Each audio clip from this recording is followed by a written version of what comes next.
Sharhi a game da ƙayataccen shirin nan mai farin jini wato Labarina. Shirin Labarina wanda darakta Malam Aminu Saira yake ba da umarninsa. A shirin da ya gabata sun yi ɗauka a cikin wani gida wato gidan Naziru.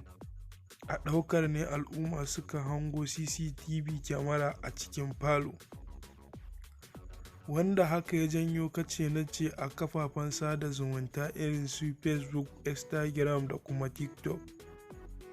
Mutane suna yin maganar cewa me zai kawo kyamara cikin falo?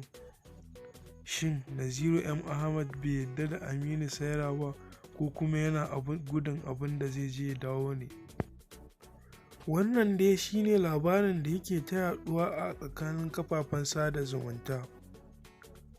Jama'a suna faɗin cewa su ba su taɓa ganin kyamara a falo ba. Wannan ya zamto sabon abu a wajensu. Shin Naziru bai yarda da wansa ba ne ko kuma bai yarda da jaruman da ake ɗaukar wannan shirin da su ba? Mun yi yunƙurin jin ta bakin Naziru sarkin waƙa a kan me yasa ya saka wannan kyamara a falo, amma ba mu samu dama ba. Mun yi kiran shi ta wayar salula amma kash, haƙanmu ba ta cimma ruwa ba.